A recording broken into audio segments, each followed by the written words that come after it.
এটা একটা রাজনৈতিক রূপ নেওয়ার কারণেই কিন্তু আজ আমাদের মাননীয় প্রধানমন্ত্রী কিন্তু চলে গেছে। আমি অবশ্যই তাকে ভালো দৃষ্টিতে দেখবো, কারণ এটা তো তার দোষ ছিল না। রাষ্ট্র সম্পদ নষ্ট করে দিল না। এই যে 1971 সালে যে ভাষা আন্দোলন করছে, তার বাড়িটা বন্ধ পুরাই দিল কেন? তারাও কি মুক্তিযোদ্ধা ছিল না? তারা কি আমাদের জন্য যুদ্ধ করে ভাষা নিয়ে আসে নাই? অবশ্যই আমি তাকে ভালোভাবে দেখবো, কারণ তিনি যখন ছিলেন অবশ্যই সবকিছুই ভালো ছিলেন। আমি বলবো বাঘ, আমি বলবো সে আসলে একটা বাঘ।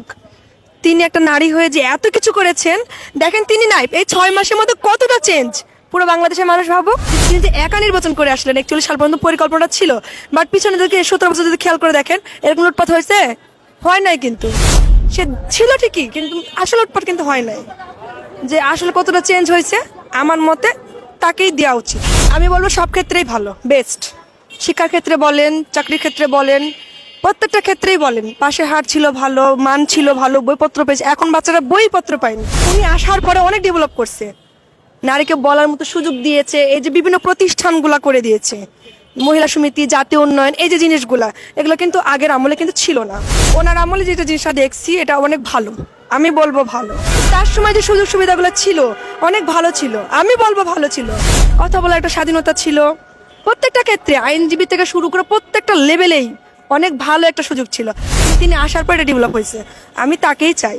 তার মতো যদি বাঘিনী থাকে তাহলে ভালো হবে, আর তার পরিবর্তে যদি কেউ থাকে তাহলে আমরা যে এগিয়ে আসছি সেটা পিছিয়ে যায়। অবশ্যই তাকে ফলো করা উচিত, যেই আসুক না কেন। তার যে বৈষম্যতার ডাক্তার যে চেতনাটা, এটা ফলো করুক। ক্ষমতা পাওয়ারফুল একটা জায়গা, যেখানে যেই বসুক সেই চেঞ্জ হবে। আমি তাকে কখনো খারাপ বলি না। বৈষম্যতা বাড়বে, খুন বাড়বে, লুটপাট তো বাড়ছেই। 6 মাস হয়ে গেল, স্বাধীন হইলো, কেমন স্বাধীন হইলো? 1971 সালে কি স্বাধীন হয় নাই? তাহলে এরকম বৈষম্যতা কখনোই হয় না। এটাকে আমি কখনোই সমর্থন করি না। আর দেখেন আপনারা 1969 সালে যে গণ অভ্যুত্থান ছিল, আওয়ামী লীগ যে 170টা ভোট পেয়েছিল, তাকে কিন্তু সিট দেওয়া হয়েছিল না। তারপরে কিন্তু আওয়ামী লীগ টিকে ছিল, অর্থাৎ তারা জানে কিভাবে টিকে থাকতে হয়। আসলে কেউ বলতে চাচ্ছে না, কেউ চেপে থাকছে ভয়ে হয়তোবা। এই ভয়টা কাটিয়ে ওঠা আসলে ইমিডিয়েটলি দরকার। এই অস্থায়ী সরকার অবস্থা থাকা অবস্থায় কখনো দেশে উন্নতি করা সম্ভব না। আসলে কি আদৌ কি বাংলাদেশ সুখে আছে? আমার তো মনে হয় না, কখনোই না। আমি সুখী না, কারণ তিনি তো 6 মাসে কিছুই পরিবর্তন করতে পারেননি। তাকে তো পুরো ক্ষমতা দেওয়া হয়েছে, তাহলে কেন এই বৈষম্যতা হবে? কেন ভাঙচুর হবে? কেন লুটপাট হবে? কে করছে লুটপাট? কেন এত হানাহানি মারামারি হবে? কেন এটা হবে? 6 মাস তো দিয়েই গেছে, তাহলে এটা কেন পরিবর্তন হলো না? এটা আমার তার কাছে, অস্থায়ী সরকারের কাছে এটা আমার প্রশ্ন। সীমান্তটা বড় বিষয় না, আমার দেশের এরিয়া আমার এরিয়া। কেউ যদি ঢুকে যদি দখল করে সেক্ষেত্রে প্রতিবাদ করা উচিত, এটা আমি বলবো। কিন্তু আমার দেশ আমার দেশই, আমরা উন্নয়নই চাইবো, ক্ষতি তো চাইতে পারবো না। আমরা জনগণ যদি সরকারের কাছে যদি আমাদের দাবি পৌঁছতে না পারি, তাহলে আমরা কিসের ডেভেলপমেন্ট? শিক্ষার্থী চলে যাওয়ার পরে, মানে অস্থায়ী সরকার থাকার পরেও 6 মাস পরেও কেন সেটা ডেভেলপ হলো না? কেন সেই হকটা কেন আদায় হলো না? এটাই আমার চাওয়া। আপনাদেরকেও শুভেচ্ছা আমাকে জানার জন্য। আপনি একজন আত্মসচেতন নারী নাগরিক হিসেবে বর্তমানে অন্তর্বর্তীকালীন সরকারের গণ অভ্যুত্থানের বিজয় সমন্বয়কদের, ছাত্র জনতা যারা এখন সমন্বয়ক হয়ে আছেন, জি, এদের শাসন ব্যবস্থা বাংলাদেশে আপনি সব মিলিয়ে, শিক্ষা ব্যবস্থা, খাদ্য ব্যবস্থা, আইনি ব্যবস্থা, বাজার দর সব মিলিয়ে কেমন আছেন আপনি? আসলে সত্যি বললে আসলে সত্যি কিন্তু ভালো নেই। আসলে কিন্তু কেউই ভালো নেই। আসলে কেউ বলতে চাচ্ছে না, কেউ চেপে থাকছে ভয়ে হয়তোবা। এই ভয়টা কাটিয়ে ওঠা আসলে ইমিডিয়েটলি দরকার।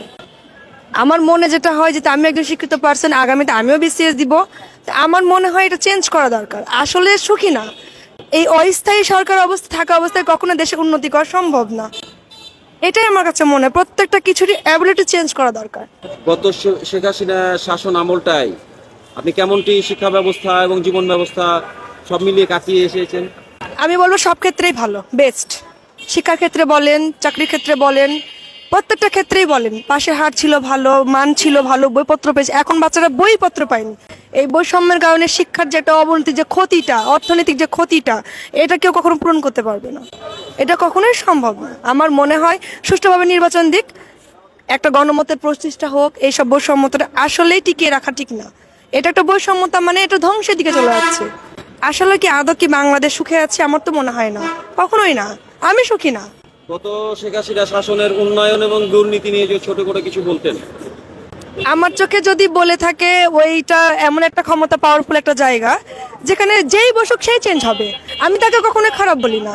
রাজনীতিটা একদমই ন্যাস্টিক একটা বিষয়, যে যখন পাবে সেই তাকে চুষে খাবে, এটাই স্বাভাবিক। কিন্তু আমার ক্ষেত্রে মনে হয় মানে নির্বাচনটা এগিয়ে দেওয়াটাই বেটার। যদি নির্বাচন না আগায় দেখা যাচ্ছে বৈষম্যতা বাড়বে, খুন বাড়বে, লুটপাট তো বাড়ছেই। 6 মাস হয়ে গেল, স্বাধীন হইলো, কেমন স্বাধীন হইলো? 1971 সালে কি স্বাধীন হয় নাই? তাহলে এরকম বৈষম্যতা কখনোই হয় না। পূর্বে ভিডিও ফুটেজগুলো যদি খেয়াল করে দেখেন, পূর্বে যে রিলে দেখেন আপনারা, এরকম লুটপাট মারামারি কিন্তু হয় নাই। যদিও সে এক স্থায়ীভাবে ছিল, নির্বাচন ভাবে তিনি যে একা নির্বাচন করে আসলেন 41 সাল পর্যন্ত পরিকল্পনা ছিল, বাট পিছনে যদি 17 বছর যদি খেয়াল করে দেখেন এরকম লুটপাট হয়েছে? হয় নাই। কিন্তু সে ছিল ঠিকই, কিন্তু আসল লুটপাট কিন্তু হয় নাই। আমার কাছে মনে হচ্ছে নির্বাচনটা ইমিডিয়েটলি এগিয়ে দেওয়া উচিত। আপনি একজন নারী নাগরিক হিসেবে আগামীতে যদি শেখ হাসিনা আবার আসতে চায় তা আপনি কিভাবে দেখবেন? অবশ্যই আমি তাকে ভালোভাবে দেখব, কারণ তিনি যখন ছিলেন অবশ্যই সবকিছু ভালো ছিলেন। আমি বলবো বাঘ, আমি বলবো সে আসলে একটা বাঘ। তিনি একটা নারী হয়ে যে এত কিছু করেছেন, দেখেন তিনি নাই এই 6 মাসের মধ্যে কতটা চেঞ্জ, পুরো বাংলাদেশের মানুষ ভাবো যে আসলে কতটা চেঞ্জ হয়েছে। আমার মতে তাকেই দেওয়া উচিত, এটাকে আমি কখনোই সমর্থন করি না। আর দেখেন আপনারা 1969 সালে যে গণ অভ্যুত্থান ছিল, আওয়ামী লীগ যে 170টা ভোট পেয়েছিল, তাকে কিন্তু সিট দেওয়া হয়েছিল না, তারপরে কিন্তু আওয়ামী লীগ টিকে ছিল। অর্থাৎ তারা জানে কিভাবে টিকে থাকতে হয়। আমার মতে আমি যেটা বলবো এটাই শিওর, তারা জানে যুদ্ধ কিভাবে করতে হয়। 1971 সালে যদি 9 মাস যদি যুদ্ধ করতে পারে বাংলাদেশকে, পাকিস্তানকে যদি হারাতে পারে, তো বাঙালি আমরা, এক বাঙালি আর এক বাঙালি, এটা হারিয়ে দেওয়া কোনো বিষয় না, জিতবে তারা। তো আপনি কি আশাবাদী যে অন্তর্বর্তীকালীন সরকার জনমুখী একটা সরকার শাসন ব্যবস্থা রেখে যেতে পারবে আগামীতে? না, কখনোই না, কারণ তিনি তো 6 মাসে কিছুই পরিবর্তন করতে পারেন নাই। তাকে তো পুরো ক্ষমতা দেওয়া হয়েছে, তাহলে কেন এই বৈষম্যতা হবে, কেন ভাঙচুর হবে, কেন লুটপাট হবে? কে করছে লুটপাট? কার কাছে জানতে চাইবেন? আছে কোনো প্রশ্ন? মিডিয়াতে দেন, এটা মিডিয়াও বলতে পারবে না কে করছে এটা। এখন তো তারা নাই, তোদেরকে তো দিয়ে গেছে। 6 মাসের মধ্যে এত চেঞ্জ কেন হবে? কেন এত হানাহানি মারামারি হবে? রাষ্ট্র সম্পদ নষ্ট করে দিল না? এই যে 1971 সালে যে ভাষা আন্দোলন করছে, তার বাড়িটা বন্ধ পুরাই দিল কেন? তারাও কি মুক্তিযোদ্ধা ছিল না? তারা কি আমাদের জন্য যুদ্ধ করে ভাষা নিয়ে আসে নাই? কেন এটা হবে?